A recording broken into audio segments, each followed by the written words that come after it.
जय हिंद एवरीवन। इस वीक के डिफेंस अपडेट इस प्रकार है। आतंकियों की स्टील बुलेट के लिए भारतीय सेना करने जा रही है खास इंतजाम। भारतीय वायुसेना के चिनूक हेलीकॉप्टर की मैराथन उड़ान चंडीगढ़ से जोरहट तक 7.5 घंटे में पूरी की दूरी। पाकिस्तान इंडक्ट करेगा नया शाहपर ड्रोन। नाटो देश जर्मनी खरीदेगा अमेरिका का F-35 फाइटर जेट। रूस ने एक बार में 15 परमाणु बम ले जाने में सक्षम सैटर्न 2 मिसाइल का सफल परीक्षण किया। स्पाइडर सिस्टम को तैनात करने वाला पहला नाटो सदस्य बना चेक रिपब्लिक। स्ट्रेटेजिक फोर्स कमांड ने किया 3000 किलोमीटर तक हमला करने वाली अग्नि 3 का सफल परीक्षण। एंटी रेडिएशन मिसाइल रुद्रम के अधिग्रहण को तैयार इंडियन एयरफोर्स। ओवरऑल के लिए रूस जाएगा इंडियन एयरफोर्स का Mi-35 स्क्वाड्रन। भारतीय नौसेना ने सर्वे वेसल्स इच्छक को किया लॉन्च।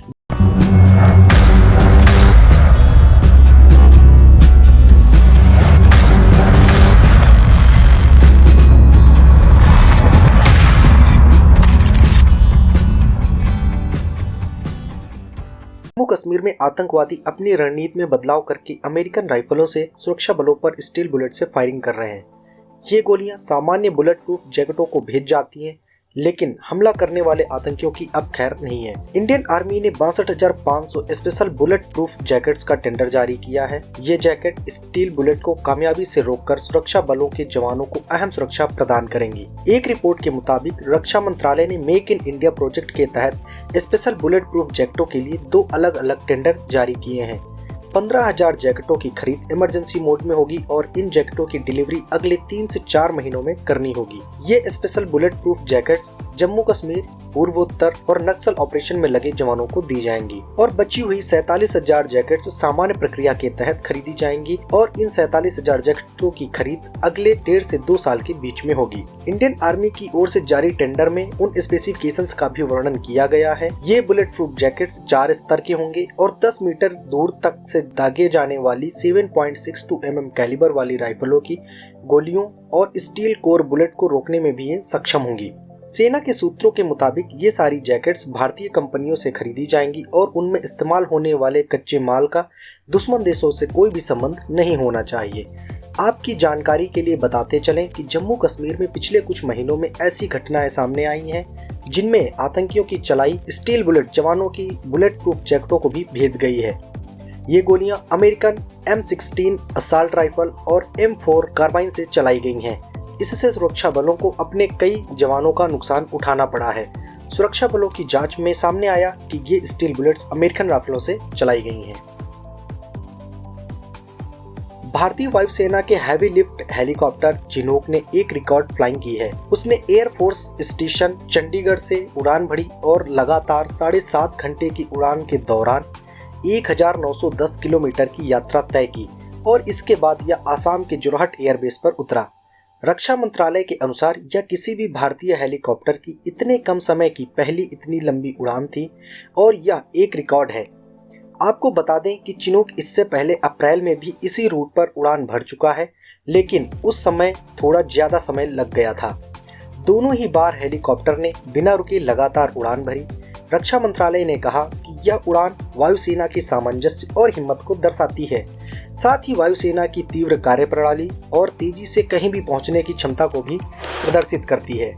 आपको बता दें कि चिनूक का पूरा नाम CH-47FI है और सितंबर 2015 में भारत ने वायुसेना की ताकत को बढ़ाने के लिए अमेरिका से 15 चिनूक का करार किया था, जिसकी कीमत लगभग $3.1 बिलियन थी। यह बेसिकली भारी यंत्रों उपकरणों को एक तरफ से दूसरी तरफ ले जाने के लिए इस्तेमाल किया जाता है। यह एक हैवी लिफ्ट हेलीकॉप्टर है और 11 टन माल तथा 45 सैनिकों को सशस्त्र ले जाने में सक्षम है। आप चिनूक की ताकत का अंदाजा इसी बात से लगा सकते हैं कि ये M777 अल्ट्रा लाइट हावित्जर टैंक भी उठा सकता है। यह किसी भी आपदा के दौरान राहत बचाव कार्य में अहम भूमिका निभाता है। ये हेलीकॉप्टर पूर्वी लद्दाख में चल रहे गतिरोध में भी भारत को सहायता देकर महत्वपूर्ण भूमिका अदा कर रहा है। अभी भारतीय सेना के पास लगभग 15 चिनूक हेलीकॉप्टर मौजूद हैं। लंबे समय से पाकिस्तान के पास ऐसे ड्रोन थे जो सिर्फ निगरानी के लिए इस्तेमाल होते थे। आइडियाज की 2018 में आखिरी प्रदर्शनी हुई थी, जिसमें बराक नाम का सर्विलांस ड्रोन दुनिया के सामने पेश किया गया था। उसका काम सिर्फ वीडियो बनाना और हाई रेजोल्यूशन तस्वीरें लेना था, लेकिन हाल ही में 18 नवंबर को पाकिस्तान के कराची में रक्षा प्रदर्शनी लगाई गई है, जिसमें कॉम्बैट यूएवी भी प्रदर्शित किए गए हैं। इनमें पाकिस्तान, चीन, तुर्की समेत कई देशों की रक्षा कंपनियां अपने अपने हथियारों और रक्षा उपकरणों का प्रदर्शन किया। इसी प्रदर्शनी में पाकिस्तान की रक्षा company global industries defence solution GIDS ने एक हमलावर ड्रोन अर्थात कॉम्बैट ड्रोन को भी पेश किया है। यह एक UCAV है, अनमैन्ड कॉम्बैट एरियल व्हीकल, अर्थात यह एक मानव रहित लड़ाकू एरियल व्हीकल है। इसे पिछले ही साल GIDS कंपनी ने बनाया और तत्काल प्रभाव से सर्विस में ले लिया गया है। न्यूज एजेंसीज के अनुसार इसके अंदर 50 किलोग्राम और बाहर की तरफ 120 किलोग्राम का पेलोड लगाया जा सकता है। सापर 2 ड्रोन 26.3 फीट लंबा है और इसका विंग स्पैन 52.5 फीट है। टेक ऑफ के समय इसका अधिकतम वजन 850 किलोग्राम तक हो सकता है। इसकी टेक ऑफ रफ्तार की बात करें तो वो 80 नॉट से लेकर के 85 नॉट्स तक है और यह अधिकतम 222 किलोमीटर प्रति घंटा की रफ्तार से उड़ सकता है। सापर 2 ड्रोन की क्रूज स्पीड यानी कि सामान्य उड़ान के समय इसकी गति 185 किलोमीटर प्रति घंटा है। अगर इसकी सर्विलांस कैपेबिलिटी की बात करें तो सर्विलांस के समय यह लगातार 14 घंटे और हमला करने के समय यह लगातार 7 घंटे उड़ान भरने में सक्षम है। सापर ड्रोन अधिकतम 20,000 फीट की ऊंचाई तक जा सकता है। यह UCAV बर्क लेजर गाइडेड मिसाइल से लैस है। बर्क हवा से सतह पर मार करने वाली एक मिसाइल है जिसकी रेंज 8 किलोमीटर है।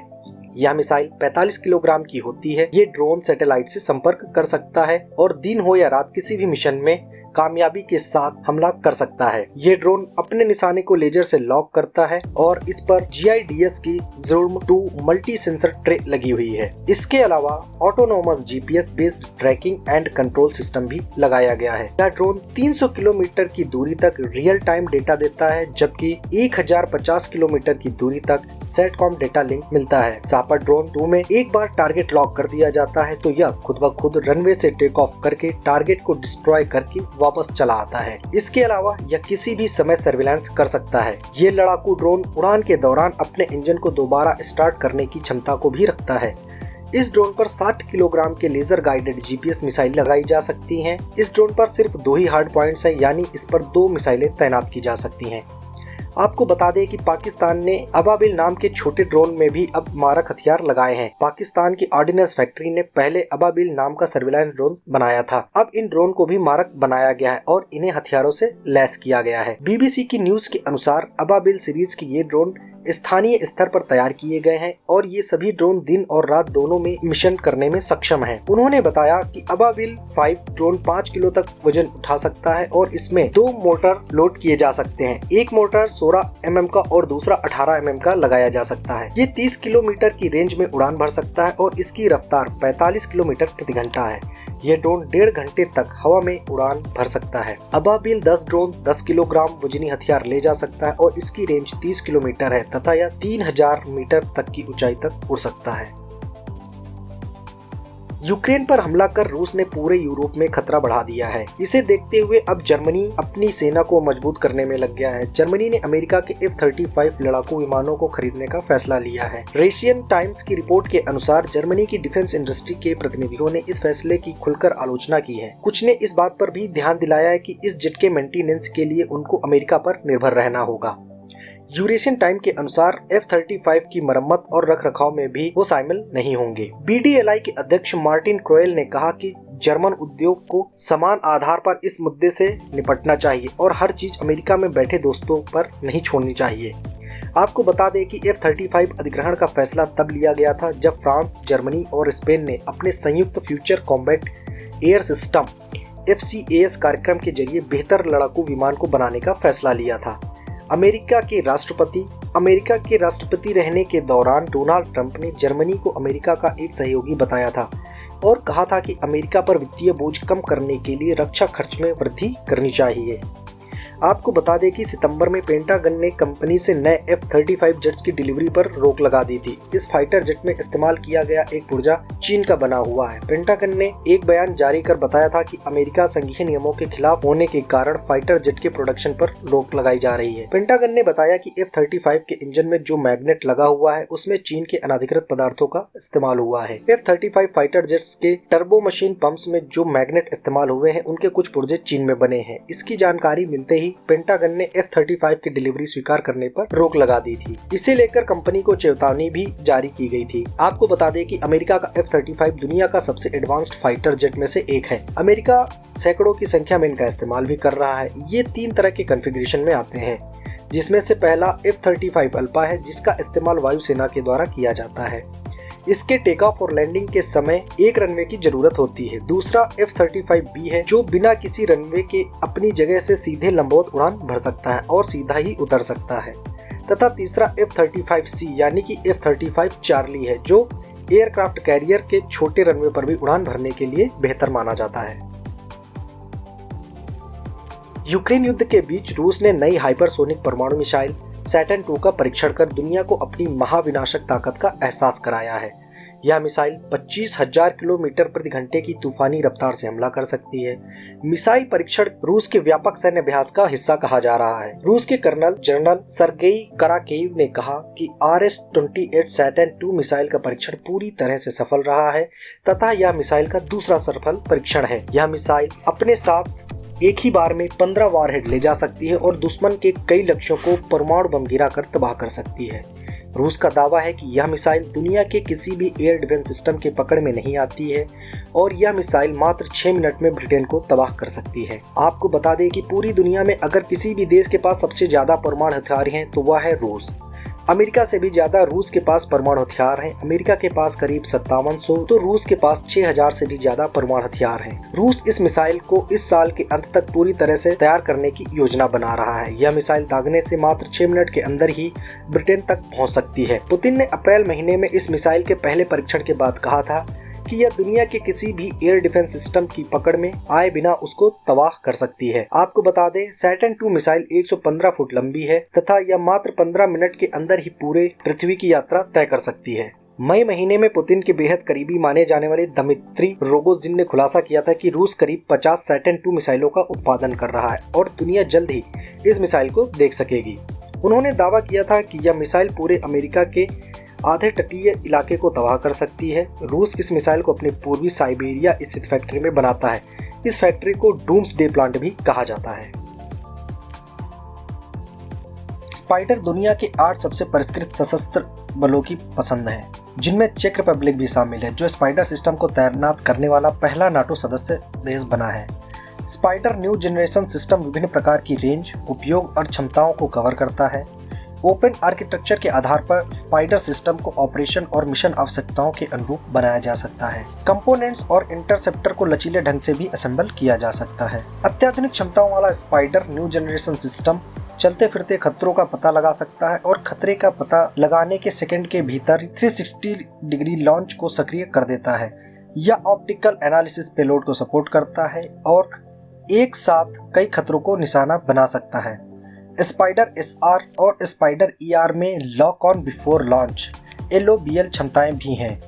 इसके साथ ही इसमें तिरछी लॉन्चिंग और 40 किलोमीटर तक की रेंज है। स्पाइडर MR 60 किलोमीटर और स्पाइडर LR 80 किलोमीटर तक की रेंज के साथ वर्टिकल लॉन्च के माध्यम से मध्यम और लंबी दूरी तक इंटरसेप्शन कर सकती हैं। नया spider all in one configuration एक fast reaction air defence system है, जो कि राडार और EO सेंसर, IR सेंसर तथा लॉन्चर को एक ही प्लेटफॉर्म पर इंटीग्रेट करता है।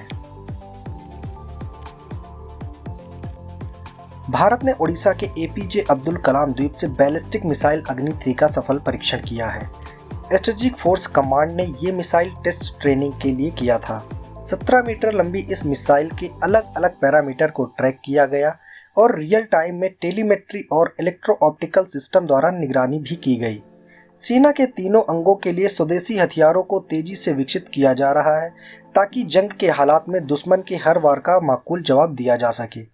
वैसे अग्नि 3 मिसाइल पहले ही सेना में शामिल की जा चुकी है। अग्नि 3 की गुणवत्ता के परीक्षण के लिए कई बार पहले भी टेस्ट किए जा चुके हैं।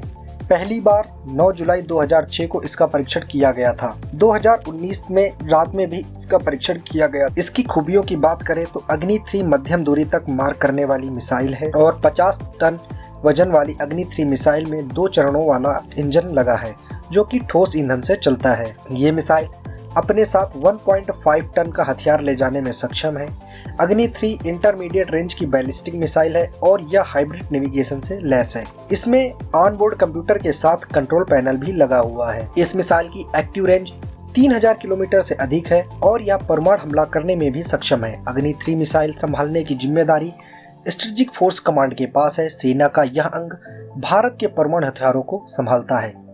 बता दें कि भारत के पास अग्नि सीरीज की 5 मिसाइलें हैं। ये सभी बैलिस्टिक मिसाइल हैं। मिसाइलों की अग्नि श्रृंखला में अब अग्नि 700 किलोमीटर, अग्नि 2 2000 किलोमीटर, अग्नि 3 3000 किलोमीटर, अग्नि 4 4000 किलोमीटर और अग्नि 5 5000 किलोमीटर की लंबी की मारक क्षमता वाली मिसाइलें हैं। इनका इस्तेमाल पारंपरिक विस्फोट से हमला करने के साथ ही न्यूक्लियर अटैक में भी हो सकता है।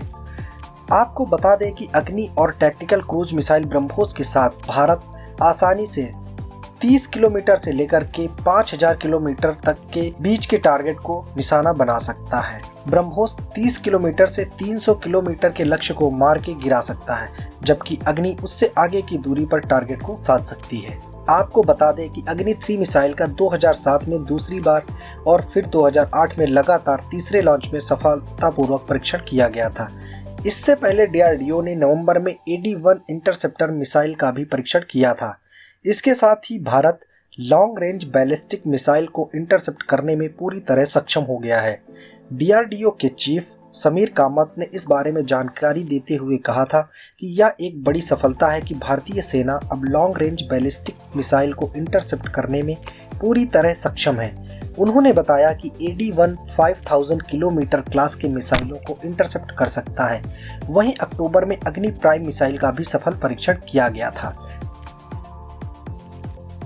मेक इन इंडिया मुहिम के तहत विकसित की गई देश की पहली स्वदेशी एंटी रेडिएशन मिसाइल रुद्रम को अधिग्रहण करने के लिए सरकार को 1400 करोड़ रुपए से अधिक का प्रस्ताव दिया है, ताकि दुश्मन के राडार स्थानों को खोजा जा सके और उन्हें नष्ट किया जा सके।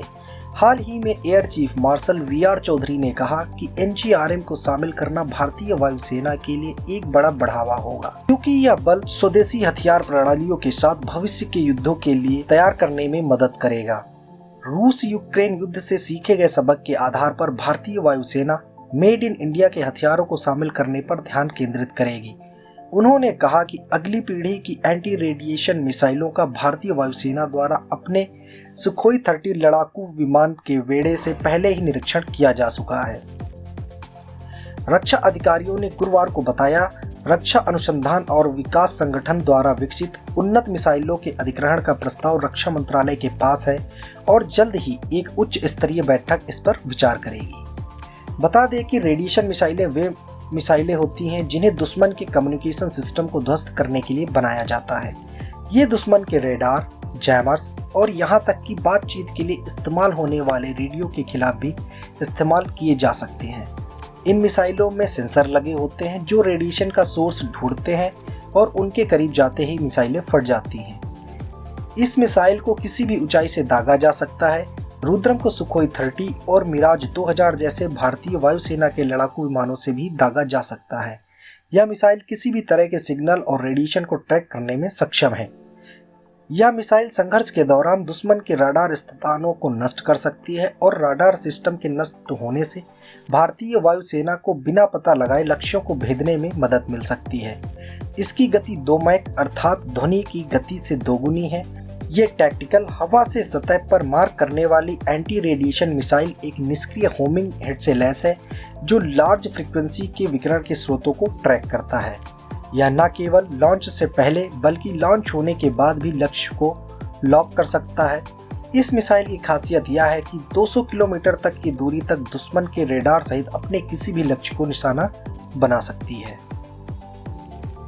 रक्षा सूत्रों के मुताबिक इंडियन एयरफोर्स के पास इस टाइम एक Mi-35 हेलीकॉप्टर का स्क्वाड्रन है और यह स्क्वाड्रन अपने कंप्लीट ओवरहॉल के लिए रसिया जा रहा है। इन ओवरहॉल के बाद इन हेलीकॉप्टर्स की लाइफ 6 साल तक एक्सटेंड हो जाएगी। ये ओवरहॉल 2 बैचेस में किया जाएगा। इस टाइम पहला बैच रसिया में है। जब पहला बैच रसिया से वापस आ जाएगा तो दूसरा बैच रसिया जाएगा। ये पूरा ओवरऑल 2023 तक जून तक कंप्लीट होने का अनुमान है। डिफेंस सोर्सेस के अनुसार एक बैच का ओवरऑल कंप्लीट होने में लगभग 6 से 8 महीने का समय लग सकता है। इससे पहले आईएएफ रशियन Mi-35 और 25 के 2 स्क्वाड्रन को ऑपरेट करता था, लेकिन अपाचे हेलीकॉप्टर के इंडक्शन के बाद 2019-20 में एक स्क्वाड्रन को फेज आउट कर दिया गया। मौजूदा समय में 22 अपाचे हेलीकॉप्टर्स पठानकोट के एयरबेस में तैनात हैं।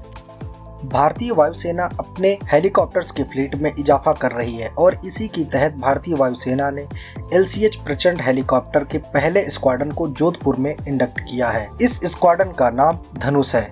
इसके बाद इंडियन आर्मी भी LCH हेलीकॉप्टर में इंटरेस्टेड दिखी और उसने भी 95 हेलीकॉप्टर्स को इंडक्ट करने का फैसला लिया है। आपको बता दें कि इंडियन एयरफोर्स के पास में इस समय लगभग 500 हेलीकॉप्टर्स हैं, जिनमें से 90 Mi-17, 130 Mi-17 version 5, 70 ALH, 22 Apache helicopter हैं और इसके साथ ही 15 चिनूक हेलीकॉप्टर्स भी हैं। चेन्नई के कट्टुपल्ली में दक्षिणी नौसेना कमान के flying officer commanding in chief vice admiral MA Hampiholi की उपस्थिति में सर्वे वेसल्स इच्छक को लॉन्च किया गया है।